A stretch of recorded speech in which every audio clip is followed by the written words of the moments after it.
Opinions expressed are those of the show hosts, not WSTU or Treasure Coast Broadcasters. Any reproduction or reuse of this program without the written consent of WSTU is strictly prohibited. Welcome to Paradox. If you'd like to join the conversation, call 772-220-WSTU. And now your hosts for Paradox, Dr. Ira Pearlstein and Dr. Leanne Talton. And good morning. We're back in the studio for yet another show. These weeks just roll by and everybody's back in school. Good morning, Frank. Good morning, Dr. Leanne. Dr. Ira. So how's everybody's week been? Great. So Leanne, the kids are back in school. Is that a good thing for you, or are you a little sad? Well, the big kids, the twins, started kindergarten. So it's been an adjustment because I had them at preschool. Everybody was at preschool all through the summer. So there was no break, but big kids school is different. They're loving it so far. That's great. Yeah. And I heard that first day was quite the exciting one. Your son punched the principal. Right. It's a good way to start. No. Good way to start the year. No, yeah. So we have a rascal. We have a wild kid. And I told my husband at the Meet the Teacher event, I was like, we need to go introduce ourselves to this principal because we might see him again, you know? So we went up there and he put his hand out to give my kid a fist bump, and Matthew just wailed him, you know, like way too hard of a fist bump. I mean, he's 30 pounds, so how hard can it be? But still, I'm like, come on, man. This is the first time you're meeting your principal. Wow. Yeah, foreshadowing of things to come, I hope not. But so far, it's been great. Could be a future linebacker. Oh, absolutely. Yeah. Does it make your life a little bit easier work-wise when the kids are back in school? Well, it's been an adjustment because I don't know if you know, but public elementary school starts really early. So they leave the house with my husband does drop off. My kid keeps asking me if he could ride the cheese wagon. Come on, Mom, let me ride the cheese wagon. But I'm like, no, you're punching the principal. Like, you can't ride that cheese wagon. But my husband takes them in, and it's like 6:40 when they leave. Wow. So yeah, you're really getting up early. like at 5 a.m? Yeah. So that part's a little bit different, but I'm usually just going to bed at 5 a.m. Right. Quit contrasting your fabulous life with my... It's been a stressful week. I had an ocular migraine yesterday, saw an ophthalmologist, had some visual changes during the middle of a patient exam. And that's not good. It was a little scary. Yeah. But I'm fine. Good. And working on that. Yeah, an ocular migraine, I've had one of those too. And the first time you have them, it really is like, I think I could be having a stroke. Because all your vision, like in one eye, typically starts getting fuzzy and it like closes in. And like as the moments pass, it's like you could see less and less and less. And so there's no headache exactly. yet. So I told my staff, I'll either be back here in an hour and a half, or I'll be in the emergency room. Right. Getting TPA. Or I'll be having emergency laser surgery for the retinal detachment. But the ophthalmologist I saw, Dr. Alex Katz, whose office is right next to mine, is really good. And, you know, we had an ophthalmologist on this show last week, Dr. Julia Nimeroff. Wasn't she awesome? She was great. Yeah. But her office, of course, would have been 45 minutes away, and I needed immediate care. Yeah. So I'm glad I did that. And, Frank, I understand you're like the politician that lost. You never made it to Washington. Yeah, never made it, but that's all right. But we survived the experience. That's the good news. Yes. Well, hopefully you'll get there soon. Yes, we'll give it another go. But had you gone to Washington? Yes. I was going to talk to you a little bit about the museums, right? The museums. Yeah. I have favorite museums there. I love the Museum of American History. Mm-hmm. The flag that was flown in the Star-Spangled Banner from not the Revolutionary War, the War of 1812, is hanging in there with Francis Scott Key's words right underneath it. Very awe-inspiring. Yeah. And so I like that. I like the Hirshhorn Museum of Modern Art. It's one of my favorite museums in Washington. And I like the Museum of Natural History. Yeah. The one with the big mastodon in the lobby. Yeah. You expect Fred Flintstone and Wilma and Barney Rubble to come out. Right. The dinosaur bones. You kind of get it, right? Sure. So we're going to segue right into today's show. Did you know that the discovery of plant pollens just a few years ago in a Neanderthal burial site in northern Iraq gave archaeologists something to really smile about, more so than mastodon bones, because they systemically identified the pollen's parent plants, mallows, grapes, hyacinth, ephedra, yarrow, groundsel, and knapweed, and realized that they gained valuable insight into the practice of herbal medicine, not 5,000 years ago when it was recorded, but 60,000 years ago. That's People nuts. were using herbs and practicing medicine. It's amazing. It is amazing. You know, it kind of gives a whole new meaning to the concept BC powder. Oh, laugh track. Yeah, laugh track. Okay. So, you know, you can call into this show, and we'd love for you to call in. And if you've just joined us on this show, today we're talking about modern times and ancient remedies. So give us a call at 772-220-9788. We'd love to hear about ancient remedies that you're using. Do you use a lot of ancient stuff in your practice, Leanne? Yeah, I don't think so. Because I thought we were going to talk about really cool stuff today. Well, I think I am, and I just don't know that I am. Right? You are. Yeah. I mean, there's some stuff that I read about that I am awe-inspired about, but I've had no experience with, like leeches and maggots. You know, Yeah, I try to avoid those. Try to avoid that. Yeah. But they're actually used a lot. We're going to talk about that in just a few seconds. We're going to bring that up. Give us a call. Let us know what you're thinking. Formal records and herbal remedies came a little later, like 5,000 years ago. The Egyptians recorded them on papyrus scrolls, and some of these are still being used today. And they had some quite sophisticated healing techniques. What the American medicine has evolved to, though, is getting away from herbal remedies and getting more into compounds that are pharmaceutically derived.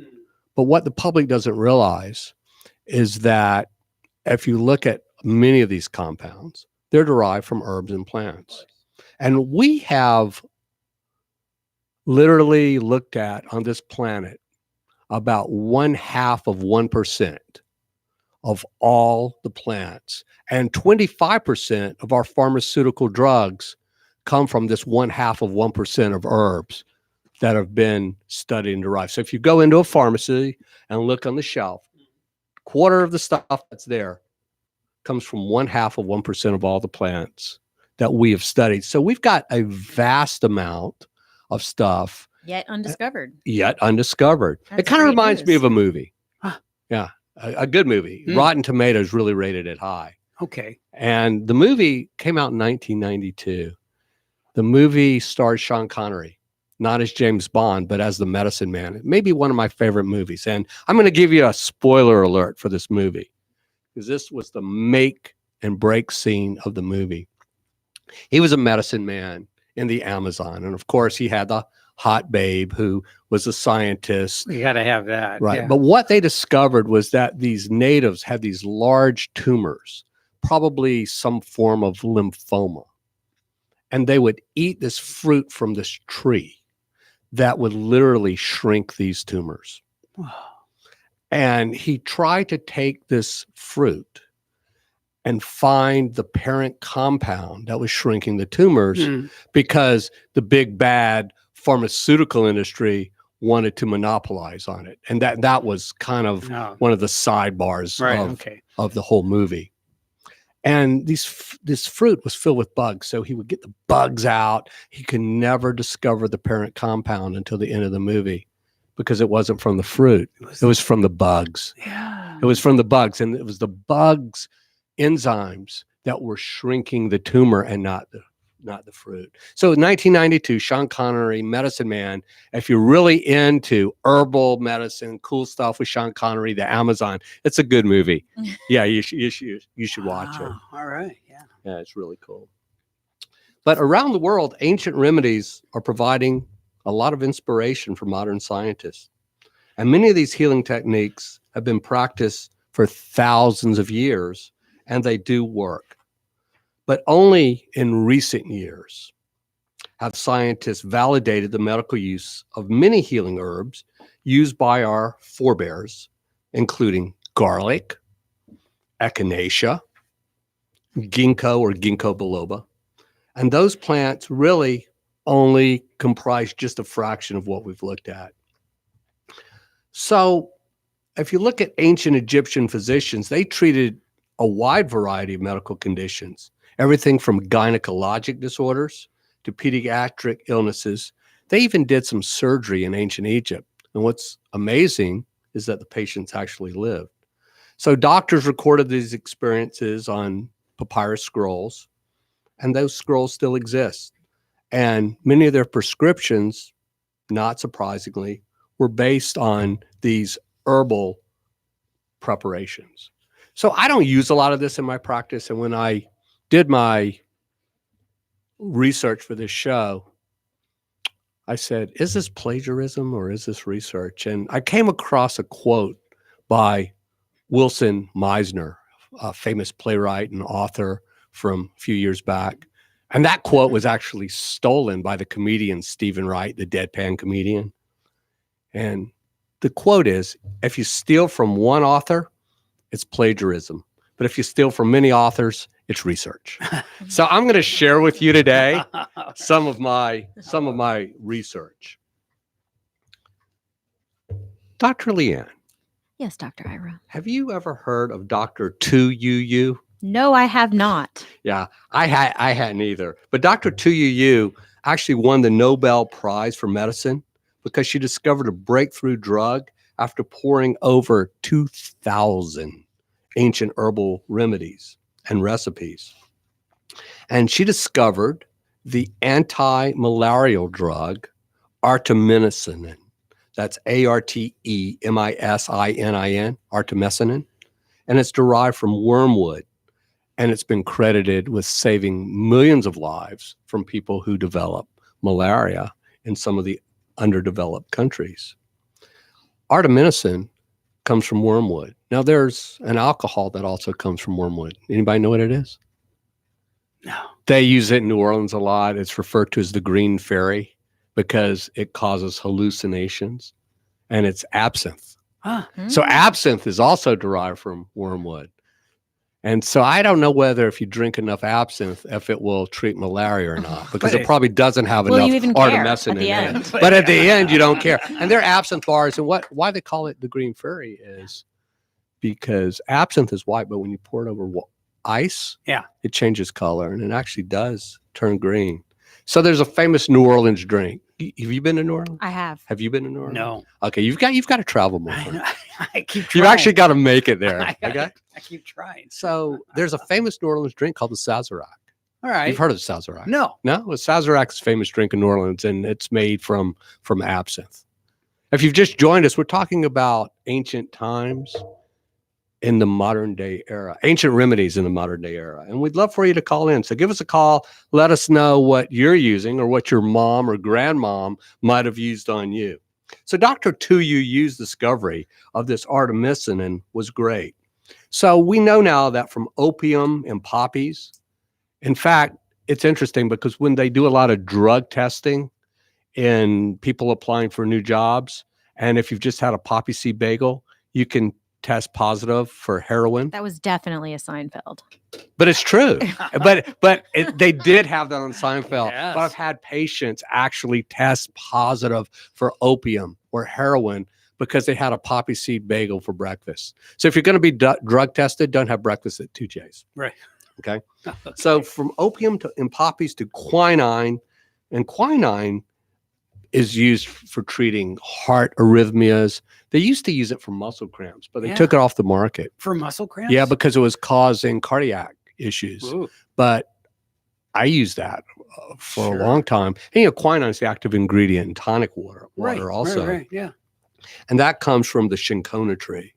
Digoxin, which is used to regulate heart rate, comes from foxgloves. And so there are many gems that have been unearthed from the past that are truly testable medical in benefit. And there's a whole branch of science that's dedicated to the study of this. You know what that's called, guys? It's called ethnopharmacology. But it's not as simple as isolating out that one active ingredient from a plant.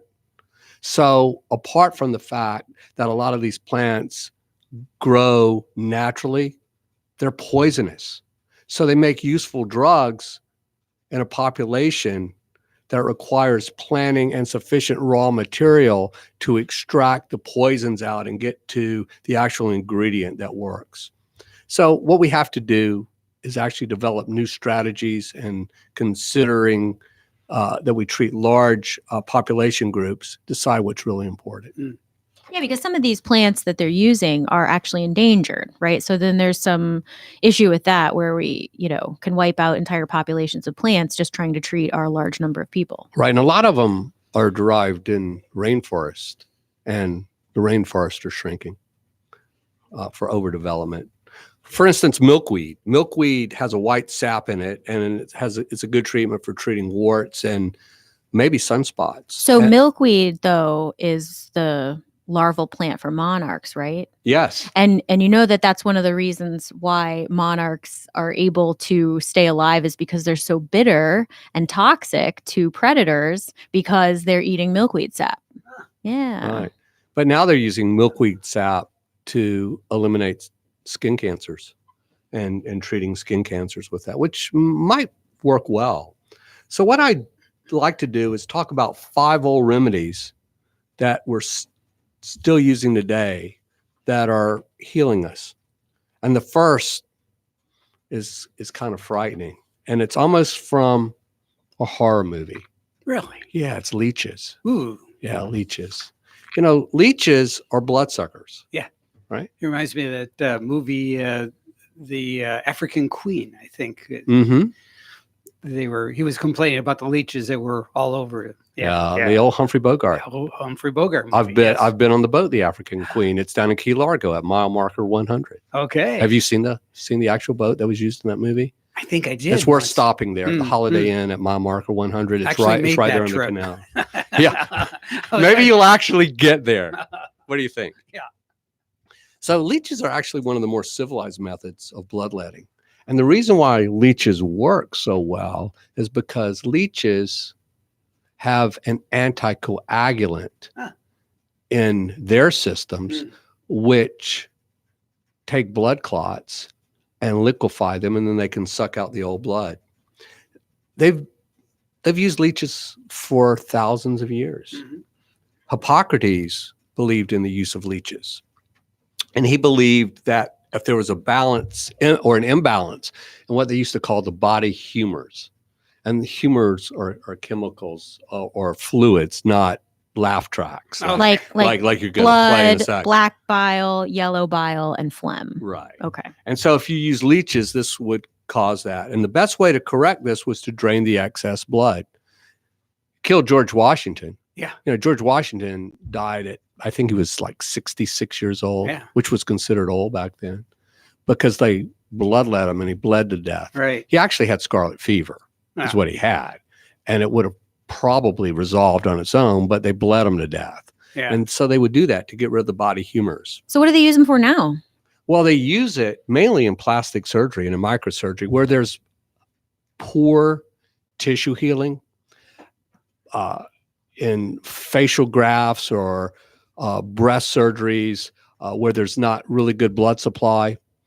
The arterial flow, and the best way to describe the blood is to do a traffic report. Okay? We've got good flow today on I-95, but watch out getting off here in Palm City because there's a lot of congestion, and we're backed up on 95 for about a mile because the blood flows from the arteries to the tissue. Tissue has arterioles. Arterioles go directly into the tissue. Mm-hmm. Then the blood is returned to the heart for oxygenation through small veins called venules, back to larger veins, and then back to the heart. What happens when there's a lot of congestion in the tissues, you don't get good venous return, and there's a lot of venous congestion. So if I want the flow to go better, the flow in 95, to Right. get back into Palm City, Right. I need to remove the traffic jam, and leeches will do that because they will relieve the venous congestion by getting rid of all that old dried blood, allowing new vessels to form. And so we use leeches for that. That's the biggest use of leeches now in the world, is in plastic surgery. Huh. I thought it was pretty interesting. So that's not the only bug we're talking about today, right? No, we're going to talk about maggots. What's the deal with maggots? Yeah, we're going to get to maggots next.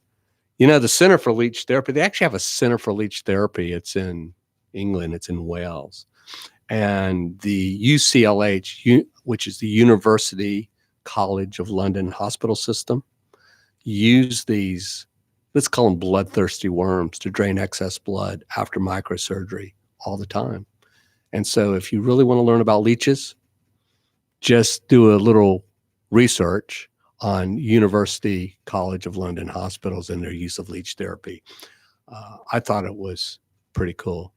There's a term that they use for people that use leeches all the time. They're called hirudotherapists, Hirudo therapists. And these hirudotherapists have made extraordinary claims that leeches can cure migraines, heart disease, joint disorders, bronchitis. And that, to me, is a good talking point, Leanne, because I don't think that we should just use things because someone says they work. Right. What we do in this country is use things that are FDA approved, and it has to have evidence behind it. We call that evidence-based medicine. Yeah. In fact, a lot of the stuff that we're going to mention today, we're not going to recommend you use. We're just giving it to you as a point. And Dr. Leanne actually is going to caution our audience here today about why we shouldn't just indiscriminately use over-the-counter, non-FDA approved herbs. And it's really interesting because there aren't a lot of true head-to-head double-blind studies. And that's what we like to see, are head-to-head double-blind studies in evidence-based medicine. So let's take a little break. Let's take a commercial break. We'll be right back.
So we're back. Give us a call at WSTU here, 772-220 WSTU. That's 772-220-9788. And if you've just joined us, We are talking about ancient remedies in the modern time. One Yeah. of Dr. Ira's favorite subjects. it is because It's cool. and I researched it. And you did. Okay, so you were getting ready to tell us about maggots. I was getting ready to tell you about maggots. I didn't know until I did this research that maggots were actually larvae from fruit flies. Were you aware of that? Well, I mean, maggots I never are like thought where maggots came from. fly larvae. Yeah, they're fly larvae. Okay. Yeah. So flies are pretty disgusting, and maggots are That's even how- more disgusting. They actually determine the how somebody's been dead they can determine by the puba, the life stage of the yes, organism. maggots. Yeah. Yeah. So what do we use them for today? Well, maggots are usually associated with dead bodies, but they can do wonders for the living. And we started getting our knowledge of maggots from Native American Indians who used maggots. And Army medics in the Civil War used maggots to clean out wounds, because what you can do with maggots is it prevents tissue infections. Right, because the And- maggots get into a wound, which, part of the problem with a wound is that it's got this entire microorganism flora that's living there and on the dead tissue. And so in order to promote wound healing, we need to get rid of that dead tissue, but still preserve some of those microorganisms. And so the maggots are going to, if we use them in a medicinal fashion these days, we put the maggots into the wound and they actually eat away some of that dead tissue while leaving the live tissue untouched. Right. We've been doing this since 1929. So recently there was a doctor in Hawaii who felt that she wanted to use maggot therapy on one of her patients. When I say recently, within the last 50 years. Okay. And what she did is she used the maggots to clean out the dead tissue, and the patient died of another infection. Oh. So what we realize from that is that if we use maggots, they have to be sterilized first. And there's a way to sterilize them, keep them alive. And we don't want maggots floating all around the hospital either. Yeah. So they have a way of bagging them and placing the bag sort of like a fence that they can't get out of, Mhm. just over the tissue. And so we're starting to use maggots more. And what we've done is we've kind of cultured them and grown them out of the larvae of the green bottle blowfly. That's where we're getting our maggots from. So on a trivia quiz, green bottle blowfly, maggots, promotes tissue healing. And so they'll feast on the bacteria and pus, but leave the normal tissue alone. Makes for a nice horror movie, doesn't But that's it? not the grossest thing that you're going to talk about. But wait, there's more. But No. wait, there's more. What could be grosser than maggots? Poop. Poop. Yeah. Poop is gross. And But we need it. and people used to eat poop soup. Oh, Yeah, they would administer a yellow soup made from human poop to repopulate the normal bacteria in the gut after people had chronic diarrhea. right. And one of the causes of chronic diarrhea is a bacteria called Clostridium difficile. At one time, it affected about 20% of hospitalized patients. We've kind of eliminated that rate, but with people with really resistant Clostridium difficile that's not killed with metronidazole or vancomycin, we use poop, but we don't use poop soup. We use a fecal transplant. Fecal transplant. So that's taking the stool of healthy individuals that has a proper balance of the bacteria that are supposed to be in the normal gut, not the population of too many C. diff bacteria. And we give the people that are infected new bacteria to repopulate their gut. We do. Tissue match for that? Nah, Ooh, I don't no, think no, so. Mm. But I've had a few patients that have actually had fecal transplants, and it's gotten rid of their C. diff and their diarrhea, and they've done well. But you know what's even cooler than that? Is transsphenoidal surgery, which has been used ever since the Egyptians. Now, the Egyptians didn't use it in live people. The Egyptians used it in mummification. And what they would do is they realized that, you've heard the quote, the best way to a man's heart is through his stomach, cook him a Yes. good meal. Sure. Well, the Egyptians realized that the best way to a person's brain was through their nose. Ooh. Yeah, and so what they would do is they would go up the nose into the pituitary, and then they would pull the whole brain down out through the nose so that the person could be mummified. Hmm. We still use that approach for pituitary surgery. Up through the We don't nose. have to cut the head. We can go right up through the nose for certain brain tumors. But sometimes we do cut the head. Sometimes we do cut the head. And when is that?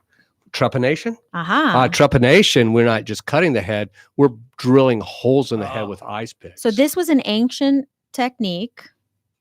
Yeah. So people really do need that extra hole in their head sometime. But years ago, they would use it in people who were deemed crazy Yeah. to get rid of the bad spirits, which tended to be kind of a catch-all diagnosis. But we do it now for people that have fallen and they have blood clots, subdural hematomas. Right. We'll bore holes into Release the pressure. to release the pressure, Yeah. so that they don't Life-saving. herniate their brain. It's a life-saving technique. Hey, how about C-sections? When did those start happening? Well, they started happening about the time of Julius Caesar, and so hence the name cesarean section. Uh-huh. No. Caesar. Yeah. That's a myth. Yeah. That's a myth. They did occur in the time of Julius Caesar when a woman had died and they thought they could still save the baby. They did not do it in living women because they had no good surgical techniques. But the word cesarean actually comes from the Latin root word cadere, C-A-E-D-E-R-E, which means to cut. Ah. So it's not named after Caesar. Oh, all right. Speaking of that, Caesar salads. I love Caesar Yeah. salads. Were they named after Caesar? Perhaps. No. They came from the house of Caesar. Foodie. You know, I'm a foodie. Yeah, yeah. They came from the house of Caesar in Tijuana, Mexico. Oh. And that's where they were first invented. All right. So Okay. cesarean sections Now we know. really came more into vogue in this century. But now we're getting away from cesarean sections and trying to do more live births. Hospitals have looked at this for years, and Right. we realized we're probably doing too many C-sections, and now we're doing more VBACs. You know what a VBAC is? Yes. Yeah. Yeah. Vaginal birth after C-section. Correct. Right. So we're doing a Because lot the more of original that. myth was if once you had one, you had to continue with that process, right? Right. Prior to that VBAC. Right. So we've got C-sections, trepidation, fecal transplants, transphenoidal surgery. You know what I find interesting before we start talking about herbs is naturalists. And people who are truly naturalists, and my patients say, what about this herb? What about that herb? And my quote to them is, people that only believe in natural remedies will truly die natural deaths. Yeah. I mean, there are certain pharmaceutical products we like really need Yule to be using Gibbons. all the time, like Yule Gibbons. Yeah. Yeah. He He would had- eat barks from trees. Yeah. So if you're just tuning in, Yeah. we are talking about ancient remedies in the modern time. And I think this is really making a comeback these days because I think people are feeling ties to their roots. And there's certain cultures. Oh, that's a good pun. Yeah, Ties to their roots, and roots are herbs. Yeah. Right. So there's certain cultures that still, kind of prefer to take the natural way, even though, we're here in 2019 with pharmaceuticals galore. There's still people that I think have tendencies to feel that the natural way is better. Well, sometimes it is, like willow tree bark for pain relief. If you look at willow tree bark, both the ancient Egyptians and the Greeks used willow bark to relieve headache. And the Royal Society in London in 1763 said that this was very effective. But it wasn't until 1915 that a German by the name of Bayer, who is now a big drug giant, Bayer Pharmaceuticals, started selling it over the counter as aspirin, because aspirin is derived from willow tree bark. Yeah. So, but there are a lot of things like tribes in Jordan, the Israelites, the Hebrews, the Turks, that whole Middle Eastern culture. Their food is very healthy. Their treatment is very healthy. And if you talk about Jordanians, for instance, they would much rather use natural preparations than modern medicines. Mm-hmm. But there's a danger to that, isn't it, Leanne?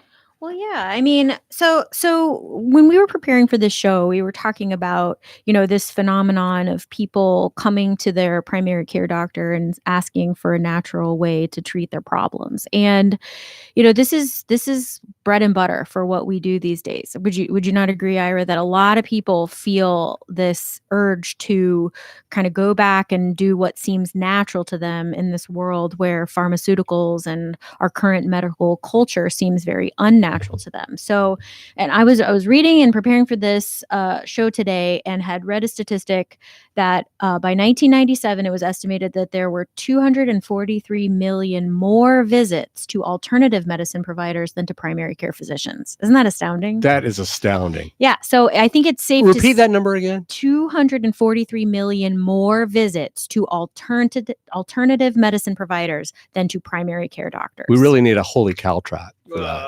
Oh my gosh. So I think it's safe to say that the current trend for the average North American health consumer is to become ever more involved in taking charge of their personal health needs, with the pursuit of proactive self-care that frequently incorporates botanicals and nutritional supplements into lifestyle medicine. Do you not feel that too, Frank? That I think people that like to self-identify as healthy and pro-health feel that nowadays means that they incorporate non-pharmaceuticals, botanical intervention. Not that they're doing nothing, but they're doing something, and it involves vitamins, minerals, supplements. But yet when I was doing, yeah, you're describing me. But yet when I was doing my plagiarism for this show, my research for this show, I could not find one good substantiated study that said that people that take multiple herbs and vitamins live longer. Now, there's a lot of sensationalistic information out there. Yeah. And so but no good head-to-head studies. Yeah. And I think so what I find when I'm having heart-to-heart discussions with patients is that they're disappointed in physicians, allopathic, which is the word that we use to describe, our current way of practicing medicine, allopathic, osteopathic. Why don't current physicians in the United States seem to embrace botanicals as medicine? And one of the reasons is because current allopathic medication is founded on evidence. In other words, even if something makes logical sense, if the research doesn't support its benefit, then we don't consider it beneficial. And this is a really hard thing for patients who aren't necessarily trained in the scientific method, is that they say, well, it makes sense that this treatment's going to work. So why don't we just do it? Well, if the evidence doesn't support that it works, then it doesn't. So, I find that's what patients are disappointed, that I can't make their the claims of these botanical companies be true because I don't have the evidence to support it. And it puts us in a tough spot. Yeah. Because a lot of my patients, not all, but a lot, would rather believe the guy at GNC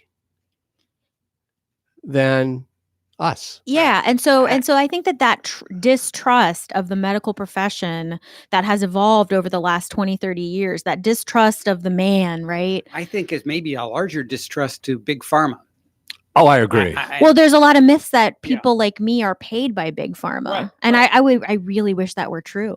I definitely wish it were true. Yeah, but it's not. And so, so here's the deal. The current gold standard for validating pharmaceutical efficacy for medications in the United States is a randomized double-blinded clinical trial.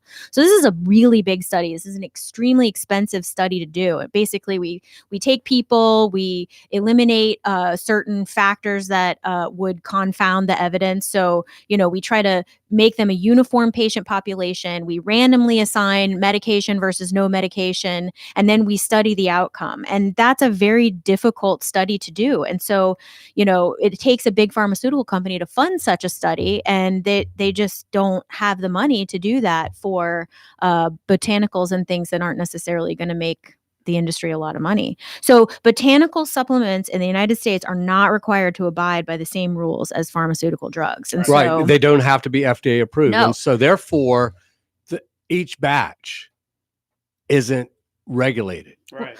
So you really don't know what you're getting from batch to batch. Right. So the Dietary Supplement and Health Education Act, the DSHEA, which was enacted in 1994, allows dietary supplements to be marketed without prior approval of their efficacy and safety by the FDA. So basically, manufacturers of these products, so not GNC, but any vitamin company, they are permitted to claim that the product affects the structure or function of the body as long as they say that the claim isn't FDA approved. So in other words, you can make a supplement that does, cures cancer, write it on the bottle, put it on the shelf. As long as you say that the FDA hasn't approved the supplement, you're allowed to make that claim. So can you imagine as a consumer, you're duped.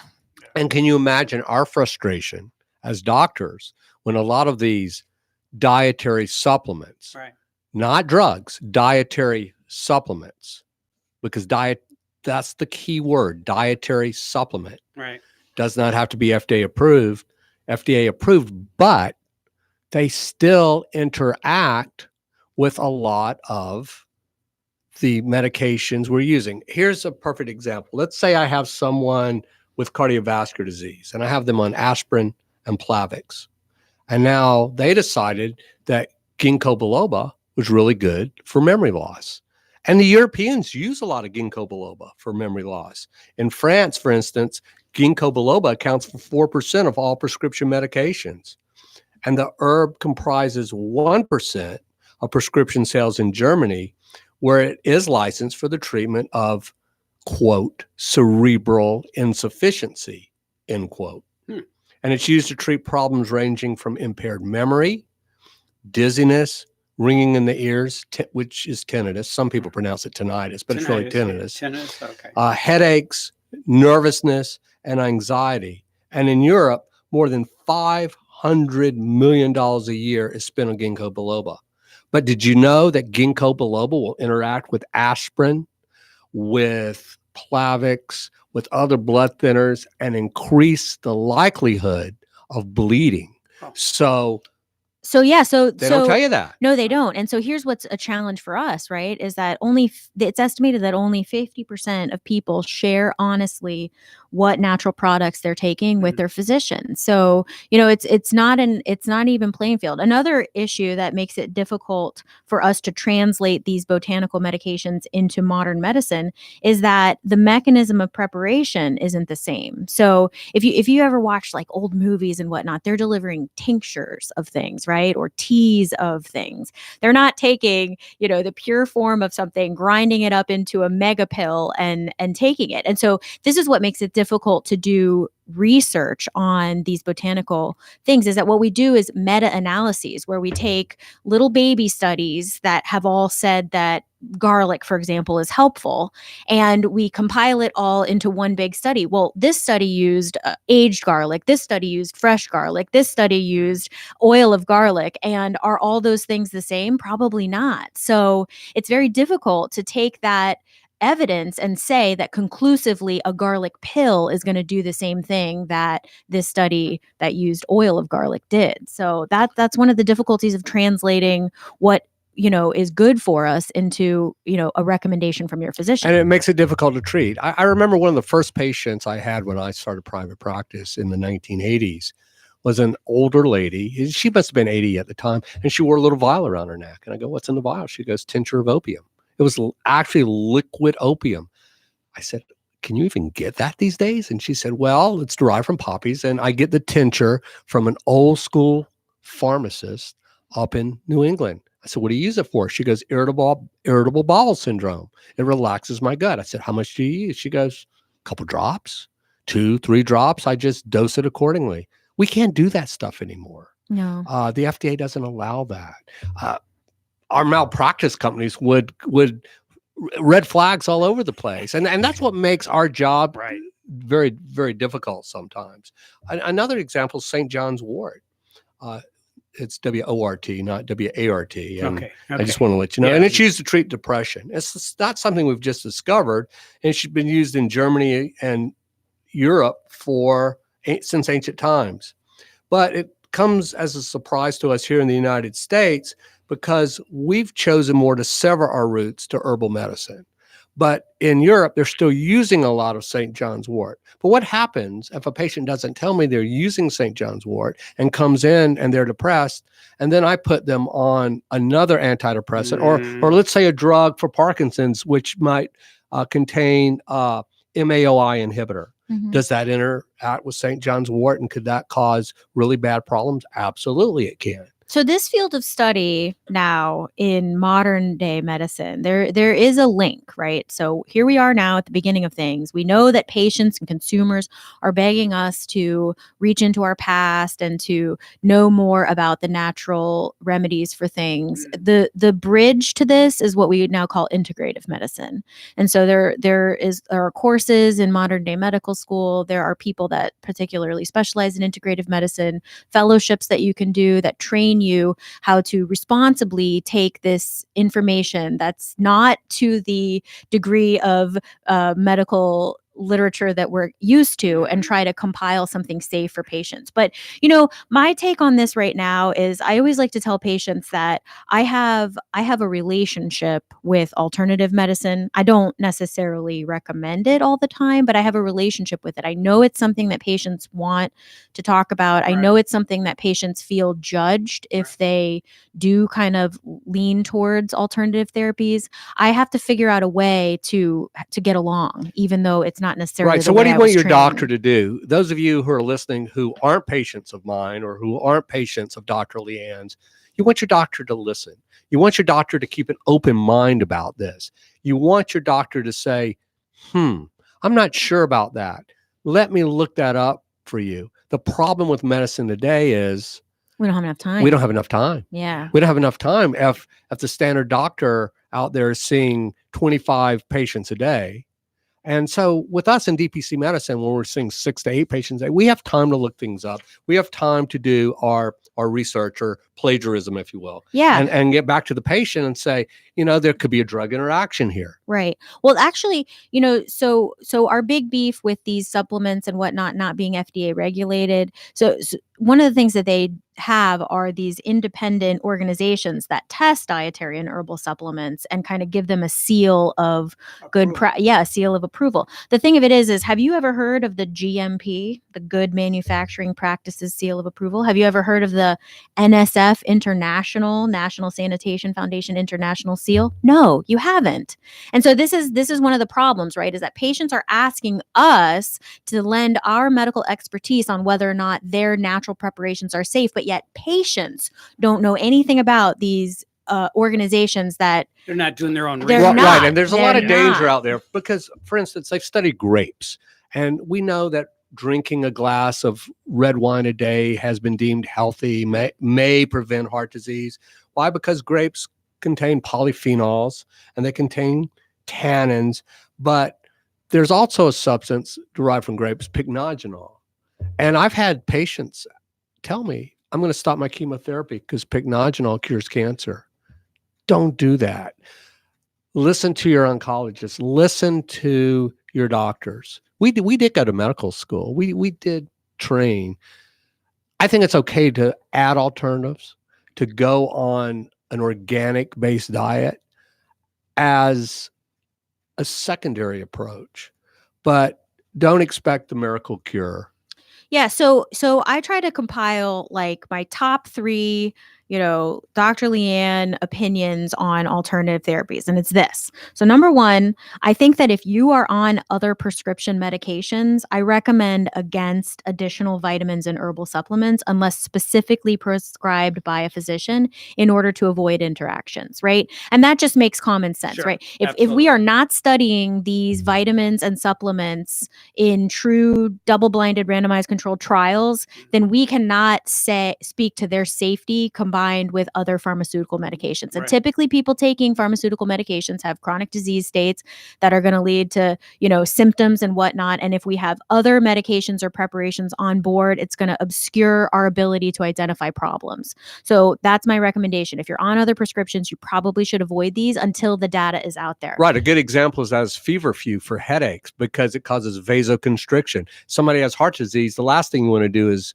more Right. vasoconstriction. Exactly. The second recommendation I have is if you are a person who is leaning towards alternative therapies, I think you should eat your nutrients, right? I think colors, probiotics, antioxidants, raw vegetables, those are the things you need to focus on, not pills, not pill coatings, not, components in pills that aren't the main ingredient. You should focus on food because Green, yellow, red, and orange. Exactly. So, I always say to patients, if you're going to focus on food, don't torture me trying to make recommendations for what foods to eat if you're going to go out and drink a bottle of Chianti every night and eat Chick-fil-A every night. You know what I mean? But I do have these people that have gardens and they grow their own foods. And for them to come in and ask me to sit and strategize on some natural remedies for things, some foods that they should eat, I really take them seriously because they are walking the walk. Right. The third recommendation I have is that if you choose to pursue natural preparations and botanicals, you need to spend an equal amount of time looking into the programs that verify their purity. So what we mentioned before is there are these organizations that privately look at these substances. Until the day that we all fully have embraced the trend towards natural preparation, the burden of knowledge is on the consumer. So I haven't been trained in this. I give that full disclaimer when people sign on to my practice. If you want to be the person to embrace natural remedies, then you also owe it to yourself to do the research to make sure what you're doing is a good idea, not me. Right. If you've just joined us, we've been talking about ancient remedies in modern times. And you could have called in. I guess that part's over now. And you could have called us there at the studio. And if you missed the show, and we gave out some interesting points here, it's not too late to listen to us again because you can catch us on iTunes tomorrow. Our podcast will be up. So you can subscribe to our podcast. You can catch us right after this just by going to our YouTube video. And it's been fun preparing for this show. But next week we have a special guest again. Leanne, who do we have next week? We have Dr. Molly Ryan, who is a local psychiatrist. And we're calling the show, Ira's calling the show, Shrink Wrapped. Shrink Wrapped. No shortage of puns these days. No shortage of puns. Yeah. And Frank, you're going to eventually make it to Washington? Eventually. Yeah. And thank you for ruining my whole segue in today's show by not going to Washington. The airlines, overall, they do a pretty good job. They got me home safely. I should have known I was in trouble when I flew up to Atlanta on a 737 MAX 8. Uh-oh. So I should have, that portended a bad result. If you have any questions about what we've talked about today, you can email me at Dr. Ira at preservehealthmd.com. That's DRIRA at preservehealthmd.com. And Leanne? Yeah, mine is Dr. Talton at wholelifedpc.com. But, if you have suggestions for show topics or some feedback on the show, we'd love to hear from you. This has been a great experience getting to know our local community and our distant community now that we're on iTunes. Right. And if you're a patient of mine, I'll be back in the office at 1. Okay. Hey, thanks for listening. This has been fun, Frank. Leanne, thank you so much for allowing us to do this type of a show. I've learned a lot. I've learned a lot. I think our listeners will as well. We'll see you next week, everybody. Bye-bye.